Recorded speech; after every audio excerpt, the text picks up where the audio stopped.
Today's story is a classic, scary cabin in the forest story, but with a very big plot twist at the end. But before we get into that story, if you're a fan of the strange, dark, and mysterious delivered in story format, then you've come to the right place because that's all we do, and we upload once a week. So if that's of interest to you, the next time the like button is looking to adopt a pet, tell them you just rescued a puppy and you'd love for them to adopt it. And when they say yes, go ahead and drop your puppy off, but don't tell them that your puppy is actually a hangry saltwater crocodile. Also, please subscribe to our channel and turn on all notifications so you don't miss any of our weekly uploads. Okay, let's get into today's story.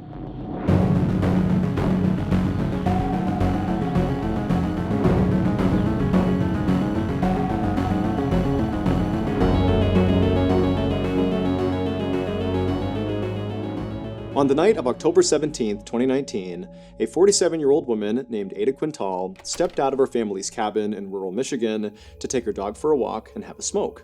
It was very late, it was about 1:30 in the morning. Now, this cabin where she was staying was very isolated. It was about a half-mile away from any neighbors, but Ada actually enjoyed the solitude.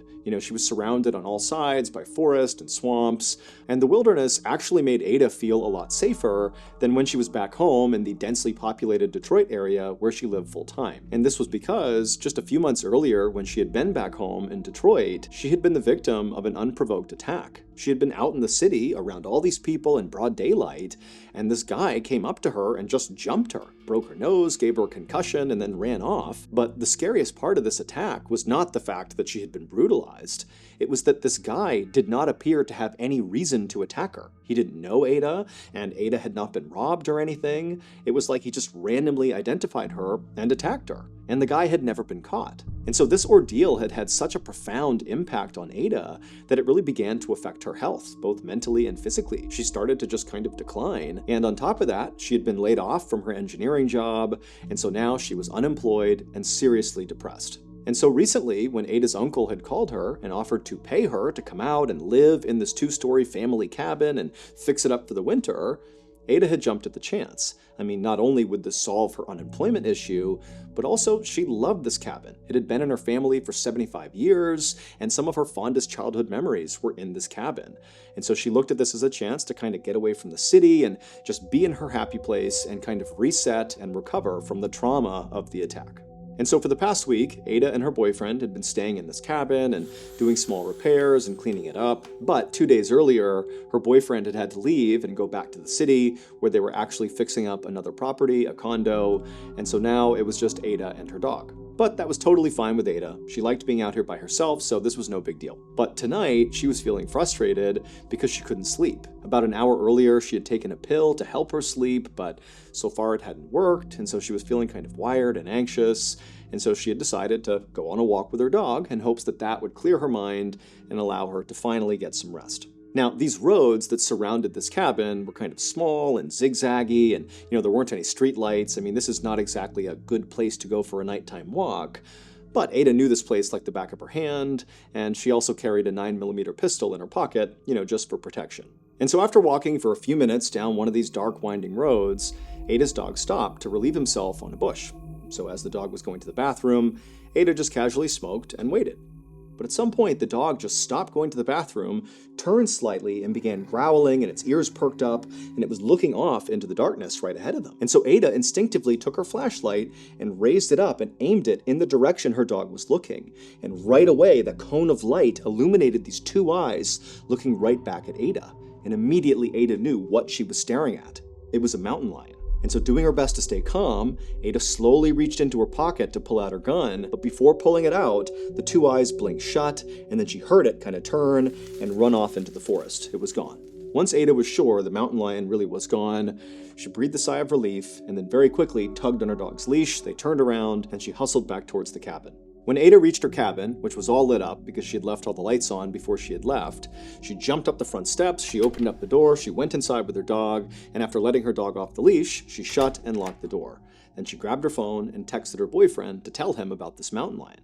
And then after hitting send, Ada felt relieved to be back in her cabin, but at the same time, she still felt very on edge. I mean, she had been, just a few feet away from a mountain lion in the middle of the night in the middle of nowhere. But as Ada was doing her best to calm herself down, she heard this noise coming from outside the living room window, almost like twig snapping, like somebody was walking past the window. And so the way this cabin was set up is when you first walked inside, you were in the kitchen, and then the back half of the cabin was a living room, and then there were also stairs leading up to a second floor.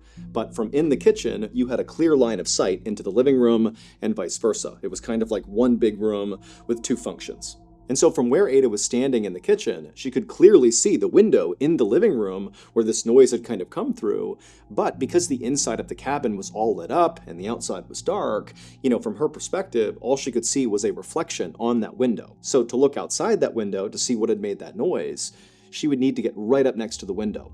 And so feeling pretty nervous at this point, she walked across the cabin, she made her way towards this window, and then she pressed her face right up against the glass to look outside. But all she saw outside was just darkness. I mean, there was nothing out there. And so Ada stepped back from the window and started to wonder if maybe the sound she had just heard was maybe that mountain lion. Maybe it followed her back here. That was terrifying, but at least she was inside. But also she was thinking to herself, mountain lions are not known for being aggressive towards humans, and they wouldn't come up to her cabin like this and prowl around outside. That's just not what mountain lions do. But Ada didn't really have any other explanation, and so she told herself, it's gotta be nothing, there's nothing out there, this is a safe place. And so she kind of forgot about the noise, and she took off her coat and put her stuff down, and then she sat down on the couch in the living room, turned on the TV, and tried to relax. But only about 20 minutes later, when Ada had finally relaxed and was even thinking about getting into her bed and going to sleep, she heard another noise coming from that same window in the living room. And this time, when she looked up and looked out that window, despite the reflections inside the cabin, she could clearly tell there was something moving outside of her cabin. And it was definitely not a mountain lion. It looked like a man. And so Ada had to stifle a scream, and then instinctively she lunged for her gun on the coffee table, and then darted behind the couch and crouched down to make sure whoever was out there couldn't see her. And then, with gun in hand, she began calling out to the person out there that, "Hey, I'm armed. If you come in here, I'm gonna shoot you." But it was just silence. And then Ada strained her ears to try to hear any sound that would give away where this person went. Were they still outside that window? Had they moved somewhere else? But all she could hear was the sound of the wind whipping outside and an owl hooting off in the distance. But then, right as Ada was starting to wonder, did I really see somebody out there? Is this all in my head? That's when she heard the distinct sound of footsteps on her front porch. And so again, Ada had to stifle a scream, and she darted to the other side of the couch, preventing the person from the front of the house to seeing her now. Then she grabbed her phone and she was dialing 911, and she was about to hit call when she stopped herself. And she began to wonder, am I just totally overreacting here? I don't know if there's somebody out there. I could be hearing things. Or maybe it's just like an animal or something. And also, deep down, Ada knew that ever since that attack in Detroit that summer, that basically everything scared her. And she was starting to wonder if maybe she was just being totally paranoid and there was nothing going on. And she didn't want to embarrass herself by calling 911 and having them come out here and finding nothing. And so Ada decided she would call her boyfriend, and so she called her boyfriend, and as the phone is ringing, she's listening intently for any other footsteps outside, but she can't hear anything. And then her boyfriend, he didn't pick up. It's also like 2:30 in the morning at this point, but her boyfriend doesn't answer. And so after that, she tries calling one of her friends, and her friend does pick up. And right away, Ada just began telling this friend about all the things that had happened that night, from going out and seeing the mountain lion, and then coming back in, hearing the sound, and now hearing the footsteps on the front porch. And, she was worried that maybe she was just making it all up, but she was still really scared. And even though Ada was trying to be composed as she was telling her friend, her voice began to crack and she began to cry because she really was scared. And the friend just said, "Look, I'm going to call the police on your behalf. It seems like it's worth having them come out just to make sure you're really okay. Give me the address and I'll tell them where to go." And so Ada would give her friend the address, but she told the friend, "Thank you, but do not call right now. Just please stay on the phone for a minute and let me just do a quick investigation. Let me look out the windows, and just really make sure that this is nothing before you call the police." And so the friend said, "Okay, look around, but then I'm calling the police." And so, with her phone and her gun in hand, Ada very carefully crept out from behind the couch, keeping a low profile, staying below the sight line of all the windows. And she crept from the living room into the kitchen towards the front of the house, and she walked over to the sink, and she very slowly raised her head until she could just barely peek through the window right above the sink that overlooked the front porch. Because remember, that was the last place she had heard sounds, from the front porch. And so she very carefully peeks and looks out the window, and there's nothing there. Nobody's on the porch. It's just empty, dark forest. She's safe. Ada let out a relieved half cry, half laugh, and then stood all the way up and felt totally ridiculous because clearly she had just imagined, all these people wandering around the outside of her house. And so she was about to tell her friend that, hey, sorry, there is no issue here, don't call the police. But before she could get the words out, Ada happened to turn around and was looking back towards the living room, and she froze.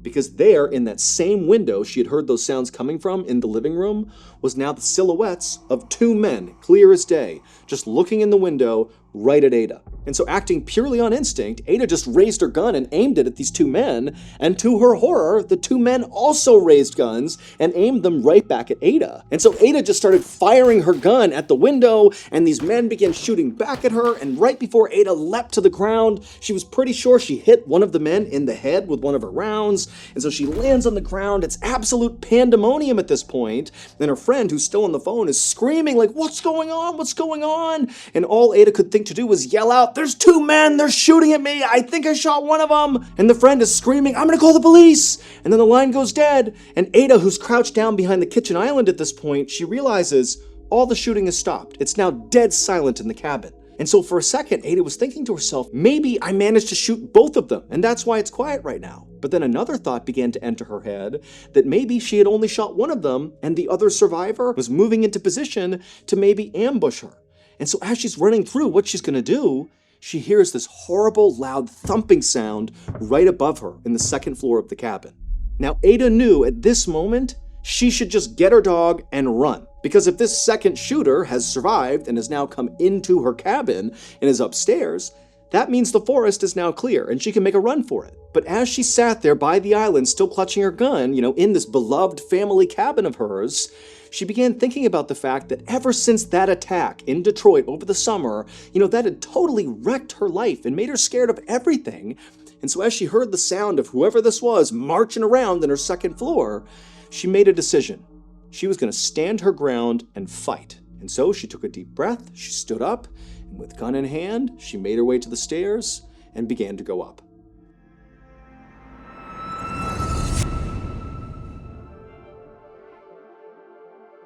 It's no secret that a lot of the stories I've covered over the years are about real people who have been victims of just unspeakable violence. And so that's why, back in April of 2022, we decided to launch the Mr. Ballin Foundation, which was established to honor and support victims of violent crime and their families. And so now, over 2 years later, I'm happy to report that, with your help, because none of this would be possible without all of you, we have been able to give $1.4 million to this group of people, to these victims and their families, who are often overlooked after the news story about whatever happened to them fades. All donations that are made to the Mr. Ballin Foundation, literally 100% of them, go out the door to the cause. Meaning if you give $10, that $10 is going to the victims, it's going to their families. This is one of the very rare nonprofits that can actually say that. If you're interested in joining the Mr. Ballin Foundation community and contributing to this effort, all you have to do is go to mrballin.foundation and click on Donate. Again, just go to mrballin.foundation and click on Donate. Thank you again to all our donors, our listeners, viewers, all the people that made this possible. We are genuinely changing the world. Thank you so much, and now back to the story.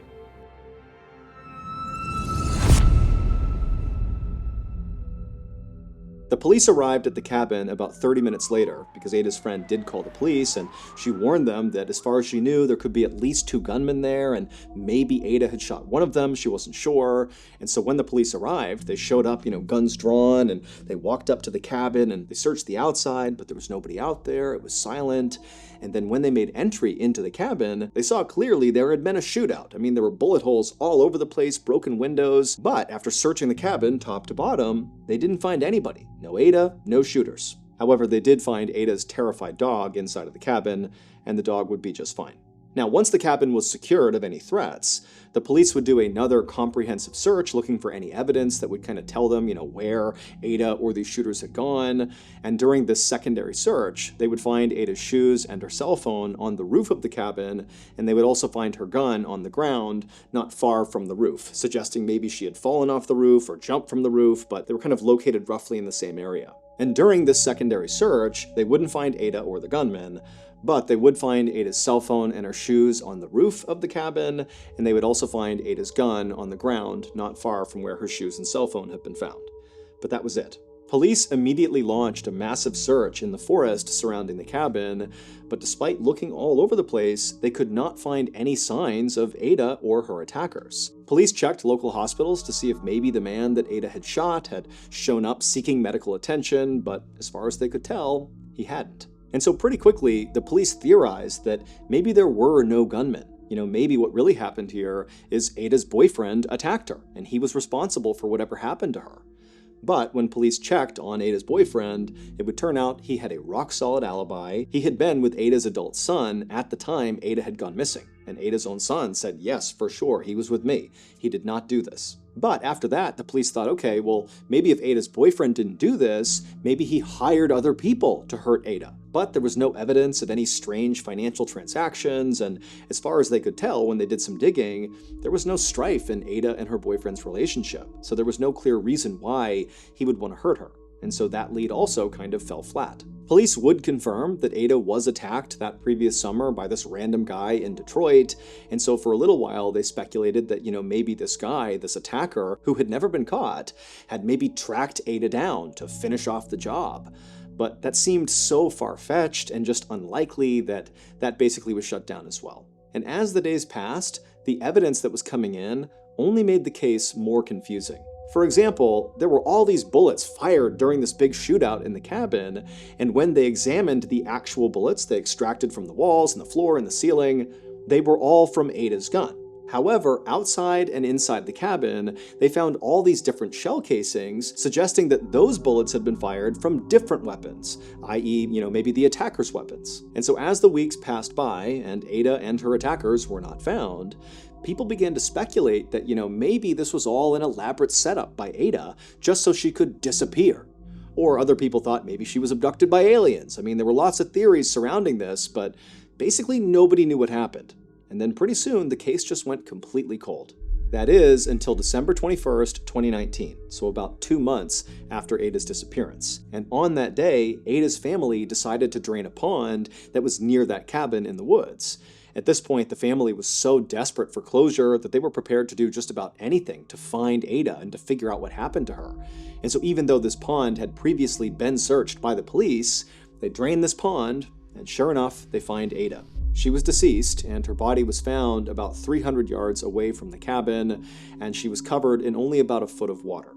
Now, initially, the speculation was, well, here you go. She must have been chased out of her cabin by these attackers, and she was shot and killed, and this is where she fell. But after a quick examination of her body, it was clear she had no bullet wounds on her anywhere. In fact, she didn't even have any bruises on her or any major scrapes or cuts or anything, so it didn't even seem like she had been in any sort of physical struggle at all before she died. In fact, unless she had drowned, it really just seemed totally unclear how she had died. It was not until the medical examiner did Ada's autopsy that all this baffling evidence began to make sense. It would turn out, in the wake of that horrible random attack that Ada had suffered over the summer, that Ada was actually doing far worse than she let on to her family and friends.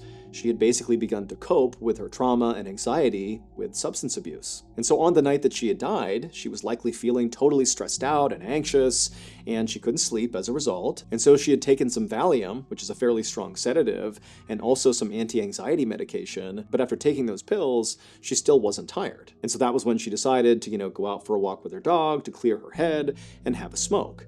But it was not cigarettes that she was smoking. She was smoking methamphetamine, known simply as meth. And meth is a very strong stimulant that people like because it makes them feel very strong and confident and alert, which for Ada was a powerful antidote to the helplessness she was feeling all the time from the attack she had suffered that summer. But one of the many downsides of meth is that it can make you extremely paranoid. And so during her walk that night, as she's smoking meth, she sees a mountain lion, which terrifies her. And then after the mountain lion trots off, it was like that jolt of adrenaline and fear from seeing the mountain lion didn't subside because of smoking meth. It was like the meth sent her into this paranoia overdrive that she couldn't escape from. And so when Ada went back inside of her cabin, she very likely did see people in her windows. But almost certainly it was just her own reflection. But again, she's in this meth-induced paranoid state. And so instead of realizing it was her own reflection, she thought it was like intruders coming to get her. And before long, she'd raised her gun and thought the people outside were raising their gun back at her. But again, it's just her reflection. And so when she was shooting, she was basically having a shootout with herself. And then as for, the strange noises she was hearing, like the footsteps on the second floor, very likely those were just natural sounds kind of happening outside. She's out in the middle of a forest. There's lots of noises that are totally natural at night. But again, she's in this paranoid state, and so she went upstairs to confront the person, and then didn't see anybody, and then police theorized that she must have, climbed out onto the roof to hide from these attackers, and then at some point, for reasons unknown, she leapt from the roof or climbed down or something, leaving behind her cell phone and shoes on the roof. She left her gun on the ground, and then she ran off into the forest, where she ultimately collapsed, 300 yards away in a foot of water, where she died not from drowning, but from a combination of hypothermia and also a toxic combination of drugs in her system. And so in the end, the danger that Ada was trying to escape was in her own mind. Before I became a professional, strange, dark, and mysterious storyteller, I served in the military. And during my time in the military, I had some pretty wild experiences, but what I remember most about my time in service was not my own stories, but rather the stories I heard from other service members. Keep in mind, service members are sent to some of the most isolated and treacherous places in the world that very few people go to. And so some of the stories that come out of those places are totally creepy and weird. And even more than that, a lot of these stories sort of stay in-house. They stay in the military just because it's kind of a cultural thing. People don't necessarily want to go out and tell the world about the totally unsettling and inexplicable thing they saw while they were deployed. It's like people might think they were crazy. But there's lots of stories like that. And so if hearing some of those crazy military stories appeals to you, well, boy, do I have a podcast for you. It's called Wartime Stories, and it's hosted by Luke LaManna, who himself is a veteran. He was a reconnaissance Marine, which I can tell you is kind of a big deal. And so because he has access and placement, he's been able to extract some of these stories from the military, and he shares them on the show. And if you wanted to kind of generalize the types of stories you're going to hear on this podcast, it's like the strange, dark, and mysterious meets the battlefield and beyond. The Wartime Stories podcast is free, and it's available on any podcast platform. So all you have to do is, go to your favorite platform and look up Wartime Stories, or you can search for Ballin Studios because it's produced under Ballin Studios. You click on the show, give it a follow, and boom, you can start your binge. New episodes drop every Monday, so if you're a fan of the strange, dark, and mysterious, well, you got yourself a brand new weekly show. So that's going to do it. If you want more strange, dark, and mysterious content, remember we have a whole host of strange, dark, and mysterious podcasts under the Ballin Studios umbrella. We have the Mr. Ballin podcast, Mr. Ballin's Medical Mysteries, we have Bedtime Stories, we have Wartime Stories, we have Run Fool. They are awesome, they are free, there are tons and tons of episodes out there to binge right now. All you have to do is go to any podcast platform, look up Ballin Studios, and boom, there you go. Thank you so much for all your support. Until next time, see ya.